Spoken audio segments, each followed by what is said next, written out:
কথা বলেছে। কি সেই কথা বোঝার আগে আমরা একটু বোঝার চেষ্টা করি এই রইসুল মুফাসসিরিন তার উপাধি। নাম আব্দুল্লাহ, বাবার নাম আব্বাস, রসুলের চাচা। রসুলের এক চাচার নাম ছিল হযরত আব্বাস। আব্বাসের ছেলের নাম আব্দুল্লাহ হইলে আব্দুল্লাহ রসুলের সম্পর্কে কি চাচাতো? রাসূলের আপন চাচাতো ভাই হযরত আব্দুল্লাহ ইবনে আব্বাস রাদিয়াল্লাহু আনহু এই উম্মতের মধ্যে সর্বশ্রেষ্ঠ মুফাসসিরে কুরআন ছিল। এই জন্য তার উপাধি হইল রইসুল মুফাসসিরিন। আমাদের ব্রাহ্মণবাড়িয়ার বড় হুজুরকেও রইসুল মুফাসসিরিন বলা হইতো। তিনি সারা দুনিয়ার রইসুল মুফাসসিরিন না, বাংলাদেশের রইসুল মুফাসসিরিন।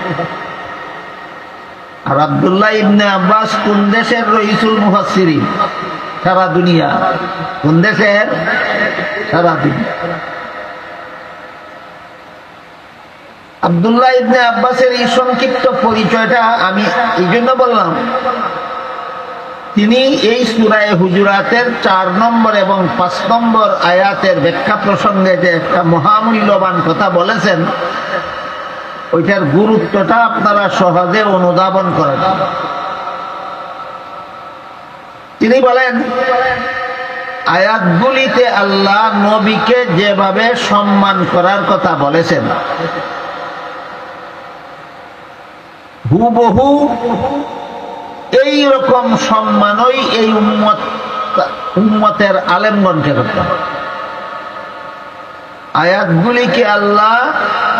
আয়াতগুলিতে আল্লাহ নবীকে যেভাবে সম্মান করার কথা বলেছেন, আলেমগণকেও হুবহু নবীর মতোই সম্মান করতে হবে। বলেন আমি বলেছি না সর্বশ্রেষ্ঠ মুফাসসিরে কুরআন বলেছেন? সর্বশ্রেষ্ঠ। এই উম্মতের মধ্যে এত বড় মুফাসসিরে কুরআন অতীতেও জন্ম হয়নি কোনোদিন, ভবিষ্যতেও জন্ম হবে না। এই উম্মতের সর্বশ্রেষ্ঠ মুফাসসিরে কুরআন রইসুল মুফাসসিরিন হযরত আব্দুল্লাহ ইবনে আব্বাস রাদিয়াল্লাহু আনহু বলেন, আয়াতগুলিতে আল্লাহ নবীকে যেভাবে সম্মান করার কথা বলেছেন, আলেমগণকেও হুবহু সেভাবেই অর্থাৎ নবীর মতোই সম্মান করতে হবে। এখানে ইবনে আব্বাসের ঘোষণা প্রসঙ্গে আমাদের 3টি কথা বোঝা দরকার। ইবনে আব্বাস যে বললেন আলেমগণকেও হুবহু নবীর মতোই সম্মান করতে হবে, এই ব্যাপারে আমাদের 3টা কথা বোঝা যায়। 1 নম্বর, আলেমগণ তো নবী না। আপনারা কি মনে করেন? আলেমগণ নবী না নায়েবে নবী?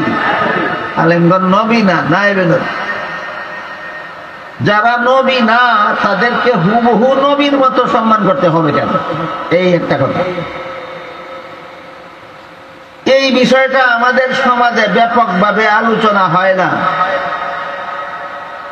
ব্যাপকভাবে আলোচনা না হওয়ার কারণে আমার মনে হয় বর্তমান সমাজের শতকরা 95 জন মুসলমানে জানে না যে আলেমকে নবীর মতো সম্মান করতে হবে কেন।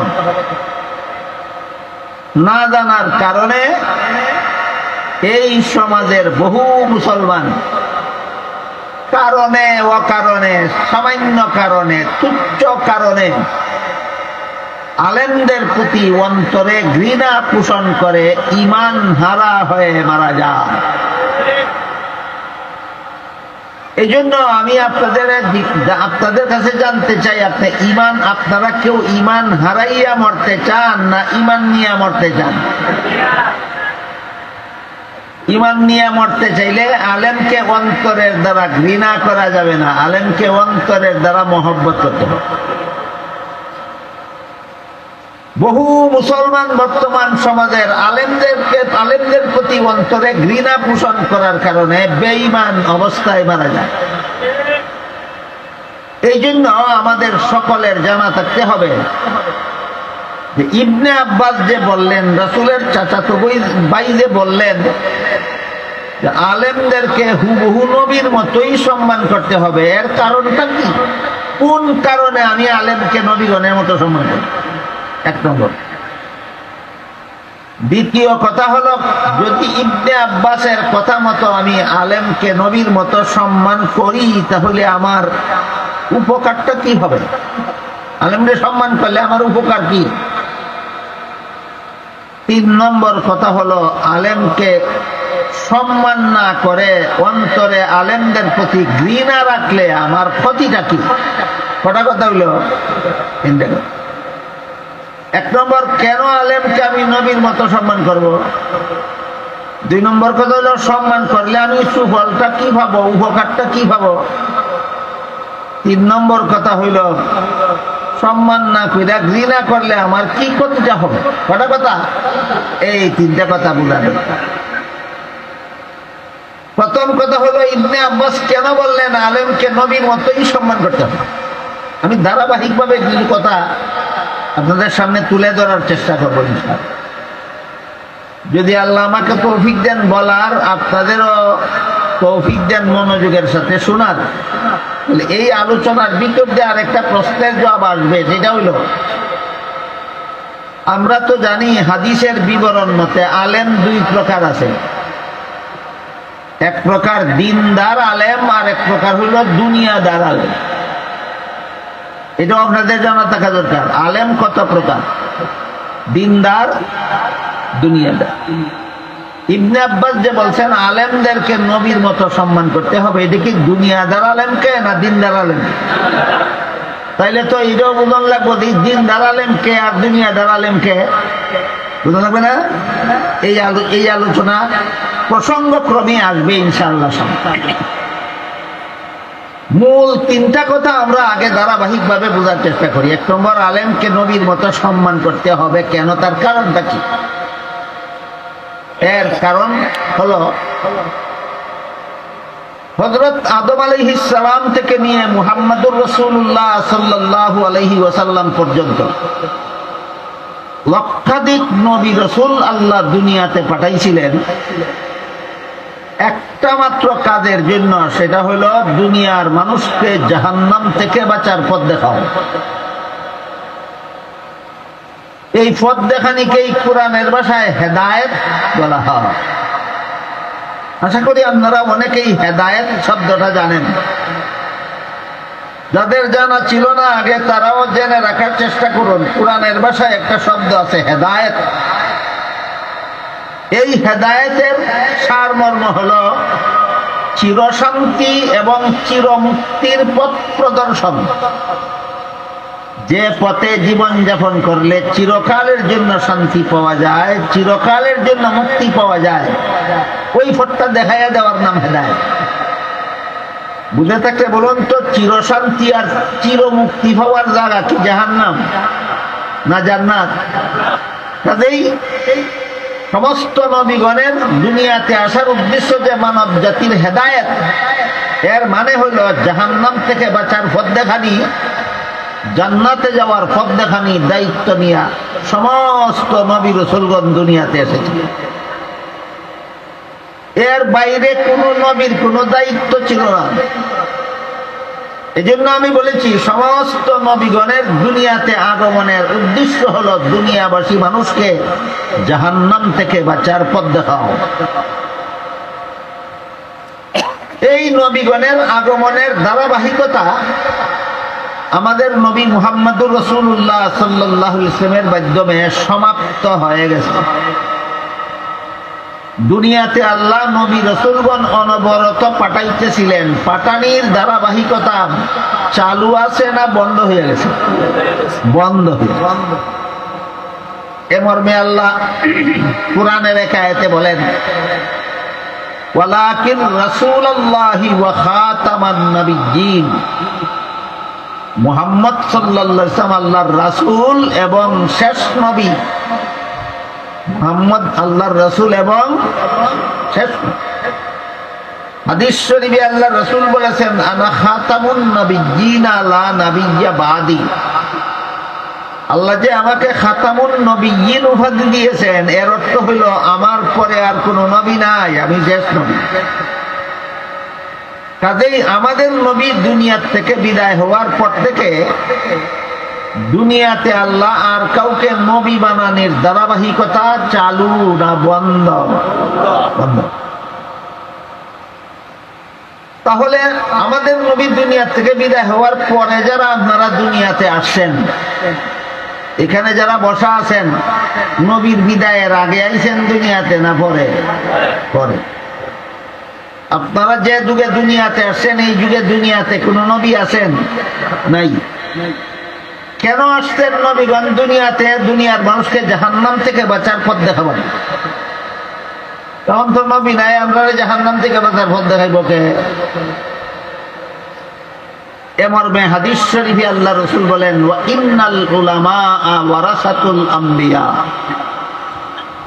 নবীগণের যেই কাজ ছিল আলেমগণের সেই কাজ। নবীগণের যেই কাজ ছিল আলেমগণের সেই কাজ। নবীর আমলে নবী যখন দুনিয়াতে নবীগণ আসতেন, তখন তারা দুনিয়ার মানুষকে জাহান্নাম থেকে বাঁচার পথ দেখাবার দায়িত্ব পালন করতেন। যে দুনিয়াতে নবী নাই, সেই দুনিয়াতে হুবহু নবীগণের দায়িত্বটাই পালন করবেন কারা? আলেমগণ। তাহলে নবীদের দায়িত্ব আর আলেমদের দায়িত্ব ভিন্ন ভিন্ন না একই দায়িত্ব? এই জন্য ইবনে আব্বাস বলেন, নবীকে যেভাবে সম্মান করার হুকুম দিয়েছেন আল্লাহ কোরআনে, আলেমকেও সেভাবেই সম্মান করতে হবে, কারণ নবীদের যেই কাজ আলেমদের সেই কাজ। তিন কথার মধ্যে একটা কথা পরিষ্কার বুঝলেন কিনা দেখেন। এরপরে যদি কারো সামান্য কিছু বুঝার বাকি থাকে, তাহলে তার জন্য আমি একটা উদাহরণ দিই। ধরেন এক ব্যক্তি তার মায়ের গর্ভে থাকা অবস্থায় তার বাবা মারা গেল, জন্ম হইয়া এতিম হইল না এতিম হইয়া জন্ম হইল? জন্ম হইয়া এতিম হইছে না এতিম হইয়া জন্ম হইছে? এতিম হইয়া জন্ম। এই এতিম ছেলেটারে লালন পালন করলো তার চাচা, লেখাপড়া শিখাইয়া মানুষ রূপে গইরা তুলল তার চাচা। বুঝে থাকলে বলুন তো, সন্তান জন্ম হইলে তারে লালন পালন কইরা লেখাপড়া শিখাইয়া মানুষ রূপে গইরা তোলার দায়িত্বটা আসলে কার? বাবা। বাবা না তাকায় বাবার কাজটা কইরা দিল কে? চাচা। এখন যদি কোনো মুরব্বী ওই এতিম ছেলেটাকে বলে যে তুমি তোমার চাচাকেই বাবার মতো সম্মান করবা, চাচাকেই, অযৌক্তিক না যুক্তিসম্মত? এবার আপনাদের বলতে হবে যুক্তিটা কি? চাচারে বাপের মতো সম্মান করবো কেন? কারণ চাচায় বাপের কাম করে। চাচারে বাপের মতো সম্মান করবে কেন? ঠিক তেমনি ভাবে ইবনে আব্বাস বলেন, আলেমকেই নবীর মতো সম্মান করবা কেন? আলেমরাই নবীদের কাজ করে। কথাটা বুঝে আসলো কিনা? আমাদের বর্তমান যুগে শিক্ষা দীক্ষা যুক্তি দর্শন পাণ্ডিত্য এগুলির উন্নতি হইতে হইতে এমন পর্যায়ে হচ্ছে, ইসলামের কোন বিধানের কথা বললে, কোরআন হাদিসের কোন কথা বললে, আল্লাহ এবং আল্লাহর রাসূলের কোন কথা বললে, যদি কোনো শিক্ষিত পণ্ডিতের বুঝে না আসে, তাইলে তারা কি কয়? আর কোন অল্প শিক্ষিত অশিক্ষিত মুসলমানের যদি বুঝে না আসে, হেরা কি কয়? আমার জানা মতো আপনারা সামনে প্রকাশ করি, আপনারা লক্ষ্য রাখবেন আমি ঠিক বুঝলাম না ভুল বুঝলাম। কোরআনের কোনো কথা যদি অশিক্ষিত মুসলমানের বুঝে না আসে, হাদিসের কোনো কথা, আল্লাহর কোনো কথা, রাসূলের কোনো কথা, ইসলামের কোনো বিধানের যৌক্তিকতা যদি কোনো সাধারণ মুসলমানের বুঝে না আসে, তাহলে এরা কয় আমরা জ্ঞান বুঝি না, বিজ্ঞান বুঝি না, যুক্তি বুঝি না, দর্শন বুঝি না, আমরা একটাই বুঝি, আল্লাহ এবং রসুল যা কইছে কি হইতেছে। এমন কথা কারা কয়? সাধারণ মুসলমান। এটা হইল সবচেয়ে বড় নির্ভেজাল ঈমান। যারা কয় আমরা জ্ঞান বুঝি না, বিজ্ঞান বুঝি না, দর্শন বুঝি না, পণ্ডিতি বুঝি না, আমরা একটাই বুঝি, আল্লাহ যা বলেছে ঠিকই বলেছে, রাসূল যা বলেছে ঠিকই বলেছে, একেবারে পিওর ঈমানেরা। এদের ঈমানও কিছু ভেজাল আছে না? 16 আনা নির্ভেজাল, 16 আনা নির্ভেজাল। এই জন্য আমার ধারণা, আমার সমাজের সাধারণ মুসলমানের ঈমান একেবারে 16 আনা নির্ভেজাল। ঈমান ও বেজালের মিশ্রণ হয়েছে একদল শিক্ষিত পণ্ডিতে। এদেরকে যখন বলা হয় আলেমকে নবীর মতোই সম্মান করতে হবে, এরা সাথে সাথে প্রশ্ন করে কোন যুক্তিতে? যুক্তি খুঁজে সাধারণ মুসলমানে না যুক্তি খুঁজে শিক্ষিত পণ্ডিতরা? এরা মনে করে আল্লাহর কথার কোনো যুক্তি নাই, রাসূলের কথার কোনো যুক্তি নাই, ইসলামের বিধিবিধানের কোনো যুক্তি নাই। এই অবান্তর কথা আমাদের সমাজের একদল শিক্ষিত মুসলমানেরা কেন মনে করে? এরা হাকিমুল উম্মতের একটা কথা জানে না।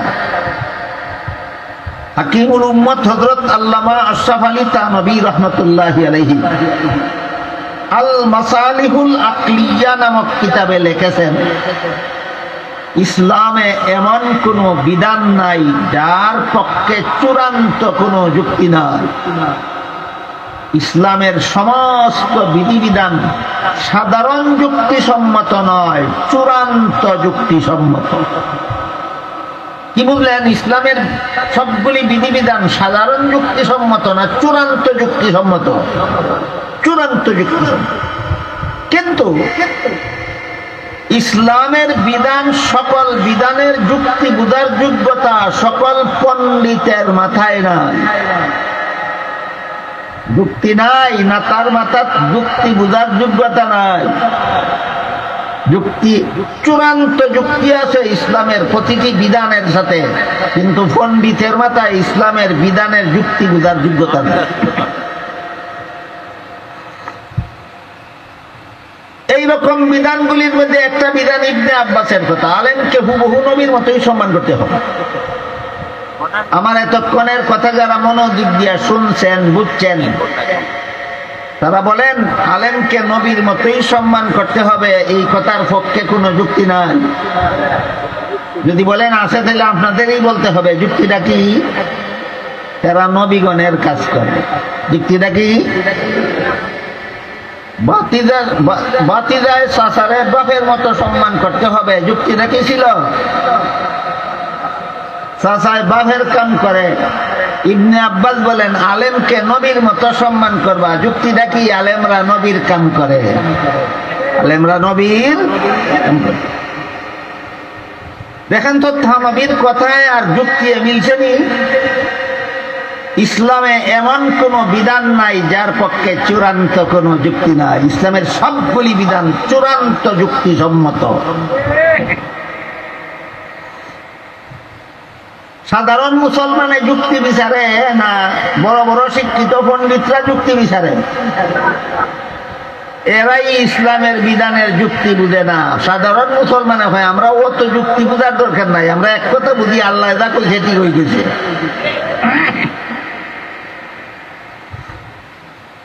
এরকম আরো এক দুইটা উদাহরণ দেখুন। আল্লাহ পাক রব্বুল আলামিন পবিত্র কোরআনের সূরা আহজাবের 33 নম্বর আয়াতের শুরুতেই বলেন, ওয়াকারনা ফি বুয়ুতিকুন্না ওয়ালা তাবাররাজনা তাবাররুজাল জাহিলিয়াতিল উলা। এর অর্থ হলো, হে নবীর বিবিরা আর মুসলমান মহিলারা, বিবিরা কেউ নাই, আছে শুধু মুসলমান মহিলা। তাতে আয়াতের মর্ম দাঁড়াইল, হে মুসলমান মহিলারা, তোমরা যার যার ঘরে থাকো, কোন সূরার কত নম্বর আয়াতে? সূরা আহজাবের 33 নম্বর আয়াতের শুরুতেই আল্লাহ মুসলমান মহিলাদের ডাক দিয়া বলছেন, যার যার ঘরে থাকো, যার যার ঘরে থাকো, যার যার ঘরে থাকো। আমার কথা বুঝে থাকলে বলেন তো, বর্তমান সমাজে এমন শিক্ষিত পণ্ডিত আসেনি যারা কয় পুরুষ পথে ঘাটে হাটে মাঠে শহরে বন্দরে যেখানে সেখানে ঘোরাফেরা করতে পারবে, মহিলারা বসবাসের ঘরে থাকবে কেন? বিশেষ জনে কয় না, লাখ লাখ শিক্ষিত পণ্ডিতে কয়। এই সমস্ত পণ্ডিতরা ধারণা হইল যে আল্লাহর এই হুকুমের পক্ষে কোনো যুক্তি নাই। আমার এতক্ষণের কথা যারা বুঝছেন তারা বলেন আল্লাহর এই হুকুমের পক্ষে কোনো যুক্তি নাই। সাধারণ যুক্তি আছে না চূড়ান্ত যুক্তি? যুক্তিরাও বুঝালেন, যখন যুক্তিরা ভিড় হয়নি। আল্লাহ মহিলাদের জীবনে এমন কতগুলি কঠিন কঠিন দায়িত্ব দিছেন, যেইগুলির একটা দায়িত্ব কোনো পুরুষকে দিছেন না, দিলে পালন করতেও পারবে না, ক্ষমতাই নাই।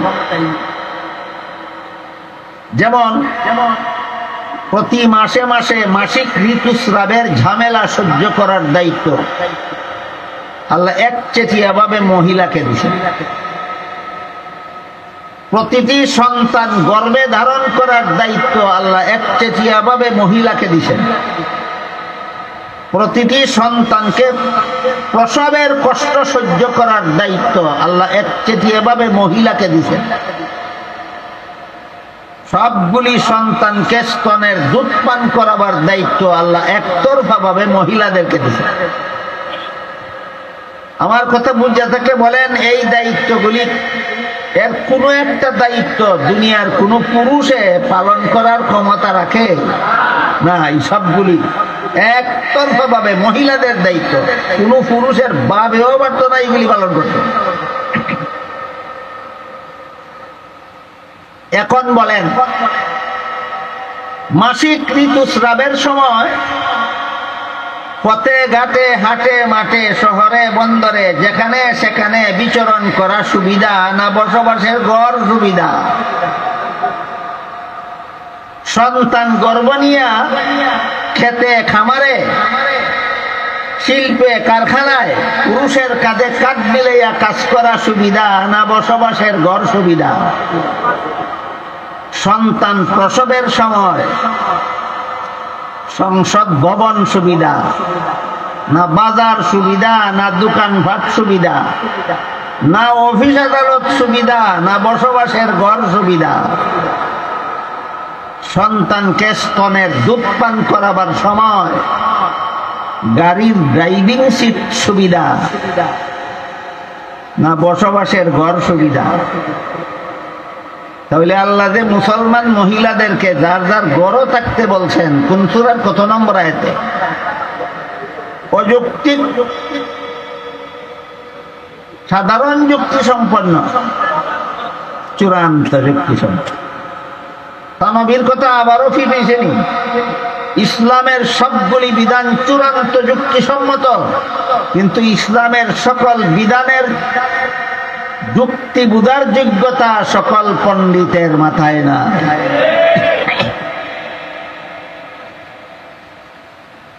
আরেকটা উদাহরণ দিই। পবিত্র কোরআনের সূরা নিসা এর 11 নম্বর আয়াতে আল্লাহ বলেন, ওয়ালিযযাকারি মিসলু হাযযিল উনসায়াইন। পিতামাতা মারা গেলে পিতামাতার সম্পদে ছেলে পাবে 2 অংশ, মেয়ে পাবে 1 অংশ। এটা আল্লাহর বিধান। আজকে নতুন শুনলেন না আরো শুনছেন? মা বাপ মারা গেলে মা বাপের সম্পত্তিতে ছেলে ভাই কত অংশ, মেয়ে ভাই কত অংশ? পণ্ডিতের দলে কয় আমরা মানি না, আমরা সমান অধিকার চাই। কি কয়? ব্যবধান মানি না, সমান চাই।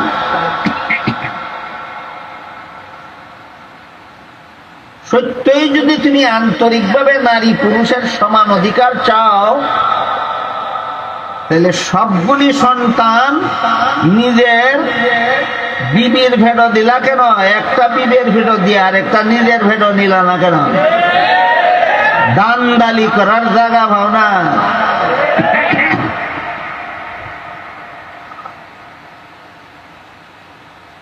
এরা বলে ছেলে যেই বাবার সন্তান, মেয়ে সেই বাবার সন্তান। ছেলের মুখ আছে খাওয়ার দরকার, মেয়েরও মুখ আছে খাওয়ার দরকার। ছেলের শরীর আছে পোশাকের দরকার, মেয়েরও শরীর আছে পোশাকের দরকার।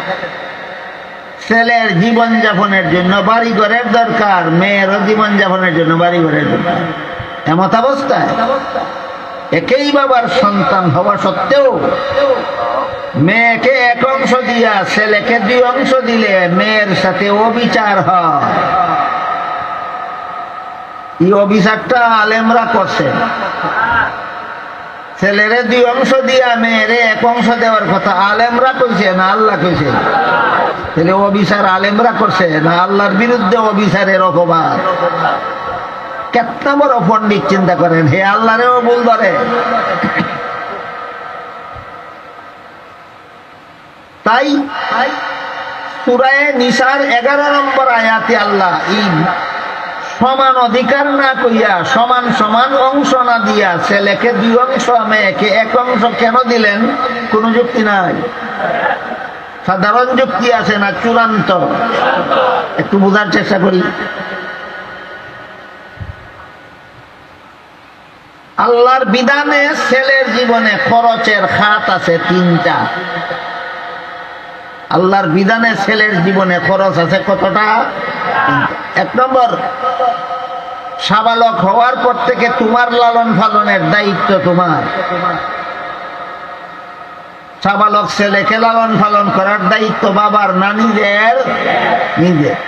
2 নম্বর, বিয়া করার পর থেকে বউ বলার দায়িত্ব তোমার না এর বাপের? নিজের। 3 নম্বর, সন্তানাদি জন্ম হওয়ার পর থেকে এদের লালন পালন কটা হইল?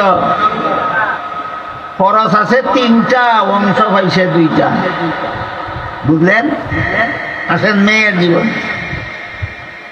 মেয়ের জীবনে আল্লাহর বিধান হইল বিয়ার আগ পর্যন্ত লালন পালনের দায়িত্ব বাবার, বিয়ের পর থেকে মরণ পর্যন্ত লালন পালনের দায়িত্ব স্বামীর। সাবালক নাবালক প্রশ্ন নাই, মেয়ে নিজের জীবনের নিজের লালন পালনের দায়িত্ব নাই, স্বামী ফালার দায়িত্ব নাই, মেয়ের সম্পদ খরচ কইরা সন্তান ফালার দায়িত্ব নাই, মেয়ের জীবনে খরচের খাত নাই একটাও। মেয়ের খরচ নাই একটাও, অংশ পাইছে একটা। এবার বলেন যার 3টা খরচ আছে হে 2টা অংশ পাইলে বেশি খাইল না যার খরচ মোটেই নাই হে 1 অংশ পাইলেই অনেক বেশি পাইল? পণ্ডিতের মাথায় ধরে না। পণ্ডিতে যত দূর বুঝে শুধু বুঝে 1 থেকে 2 বেশি, এর বেশি আর কিচ্ছু বুঝে। আমার কথা আপনারা বুঝে থাকলে বলেন ছেলের খরচ আছে কটা? অংশ পাইছে কটা? মেয়ের খরচ আছে কটা? অংশ পাইছে কটা? 3 খরচ হলা 2 অংশ পাইলে বেশি পায় না নাই খরচ হলা 1 অংশই বেশি? এই পণ্ডিতে এই যুক্তি বুঝে না, খালি বুঝে 1 থেকে 2 বেশি। এই পণ্ডিতের উদাহরণ হইল ওই অশিক্ষিত মূর্খ লোকটার মতো। একটা লোকের গল্প আছে, অশিক্ষিত মূর্খ একটা লোক ছিল, লেখাপড়া জানে না। ছেলের এই স্কুলে লেখাপড়া করতে, ছেলে অত্যন্ত মেধাবী ছিল। এই জন্য এই মূর্খ লোকের ছেলেটা 10 বছর স্কুলে লেখাপড়া করে এসএসসি পরীক্ষা দিয়া ফার্স্ট ডিভিশন ফার্স্ট বয় হইয়া পাশ করল। ফার্স্ট বয় হইয়া থাকলে রোল নম্বর কত হইব? 1। বাপ শিক্ষিত না মূর্খ?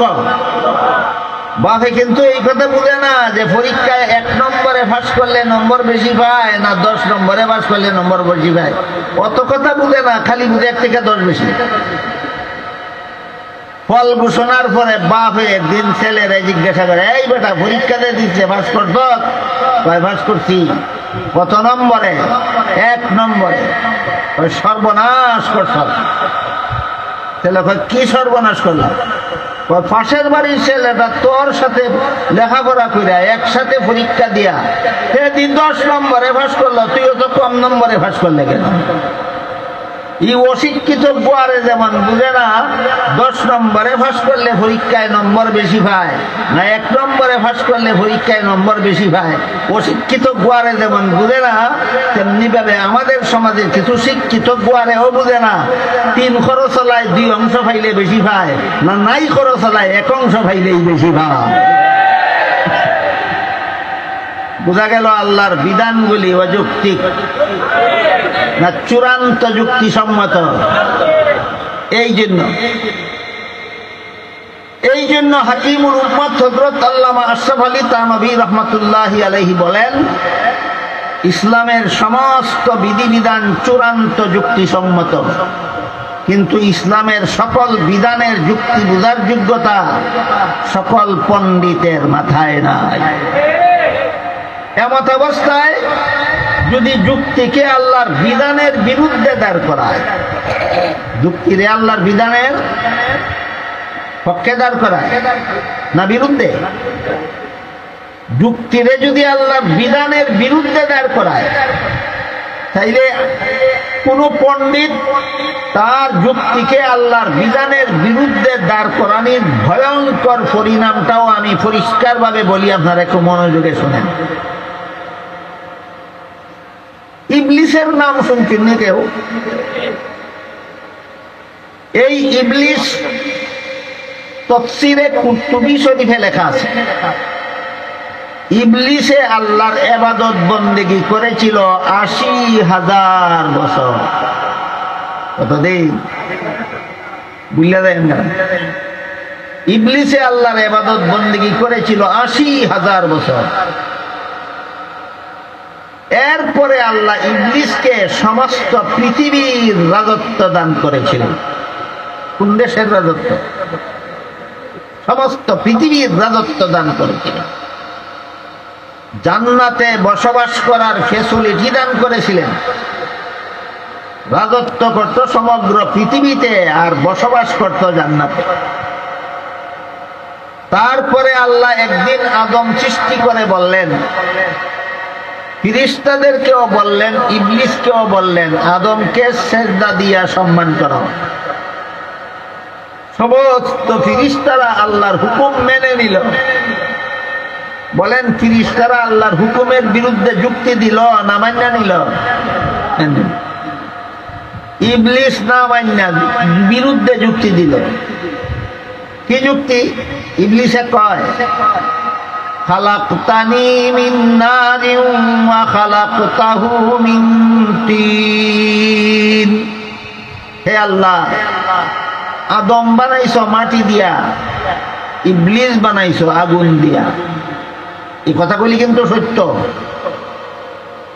আদম বানাইছো মাটি দিয়া, ইবলিস বানাইছো আগুন দিয়া। মাটির মধ্যে অন্ধকার থাকে, আগুনের মধ্যে আলো থাকে। অন্ধকারের চেয়ে আলো ভালো, তাই মাটির তৈরি আদমের চেয়ে আগুনের তৈরি ইবলিস শ্রেষ্ঠ। শ্রেষ্ঠ হইয়া নিকৃষ্টকে সম্মান করা যুক্তি সম্মত নয়। ইবলিসে কি কইল? যুক্তি না দিয়েই কইছে মানি না, না যুক্তি দাঁড় করাইছে? কিসের বিরুদ্ধে? আল্লাহর বিধানের বিরুদ্ধে যুক্তি দাঁড় করাইছে। আল্লাহর এই একটা বিধানের বিরুদ্ধে ইবলিসে যুক্তি দিয়া 4টা পুরস্কার পাইছে। এগুলি আপনাদের মনে রাখা দরকার। কটা পুরস্কার পাইছে? 4টা। 1 নম্বর, ৮০,০০০ বছরের ইবাদতের সওয়াব ক্যান্সেল। পুরস্কার না তিরস্কার? আমি একটু উপহাস করেই কইলাম পুরস্কার, আপনারা বুঝে নেবেন। আল্লাহর বিধানের বিরুদ্ধে ইবলিসে যুক্তি দিয়া পুরস্কার পাইছে 4টা। 1 নম্বর, ৮০,০০০ বছর ইবাদতের সওয়াব ক্যান্সেল। 2 নম্বর, পৃথিবীর শাসন ক্ষমতার থেকে বঞ্চিত। কোন দেশের শাসন ক্ষমতার থেকে? সমস্ত পৃথিবীর শাসন ক্ষমতার থেকে বঞ্চিত। আজকাল অনেকেই মনে করে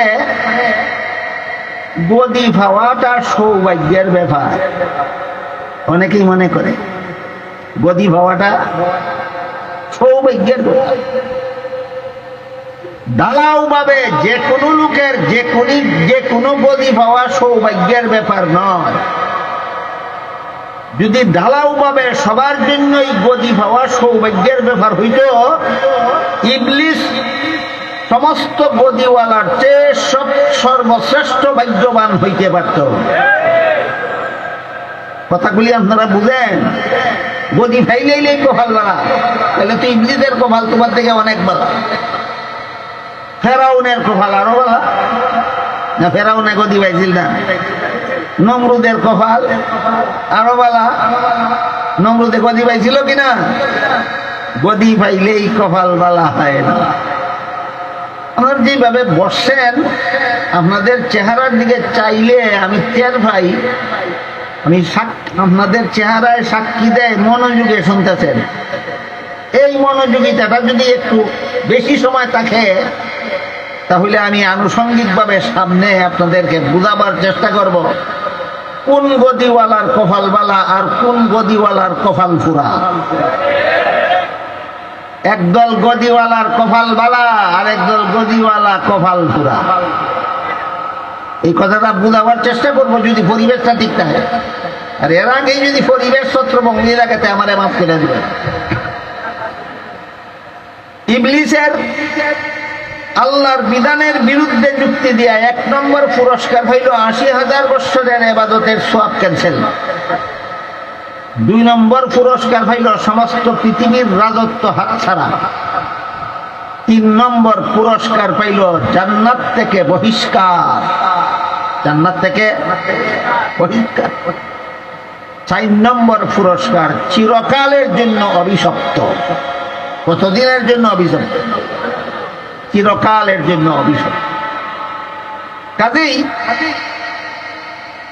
ইবলিসের এই ঘটনার পর থেকে কিয়ামত পর্যন্ত যত পণ্ডিতে আল্লাহর বিধানের বিরুদ্ধে যুক্তি দিবে, সকল পণ্ডিতের কপালে ইবলিসের মতো 4 পুরস্কার। সকল পণ্ডিতের কপালে কার মতো? ইবলিসের। আমি আগেই কইছি, আমার জানা মতে আমার দেশের সাধারণ মুসলমান আল্লাহর বিধানের যুক্তি বিচারে না। খালি ভাই আল্লাহ যেটা কইছে আমি না বুঝলে ও ঠিক হইতেছে। আমার ধারণা ঠিক আছে নি? এটা সাধারণ মুসলমানের ইমান একেবারে পিওর ইমান, নির্ভেজাল ইমান। কিন্তু পণ্ডিতের দলের আল্লাহর কোন বিধান শোনাইলে কোন যুক্তি? কোন যুক্তি? বলেন আল্লাহর বিধানের যুক্তি বিচারে সাধারণ মুসলমানে না পণ্ডিতের দলে? এদের কাছে যখন বলা হয়, ইবনে আব্বাস বলেছেন আলেমকে হুবহু নবীর, মনে আছে কথা? আলেমকে হুবহু নবীর মতোই সম্মান করতে হবে। সাথে সাথে কোন যুক্তিতে? দেখি আপনারা যুক্তি জানেন কিনা। আলেমকে নবীর মতো সম্মান করতে হবে কোন যুক্তিতে? নবীদের কাছে। বাতিদায় চাচারে বাপের মতো সম্মান করবো কোন যুক্তিতে? চাচায় বাপের কাম করে, এই জন্য চাচারেই বাপের মতো সম্মান করতে হবে।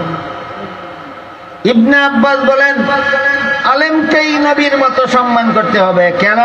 এরা নবীর কাজ করে। আলেমের জীবনে নবীর কাম ছাড়া আর কোনো কাম নাই। নবীর কাম ছাড়া আর কোনো কাম নাই।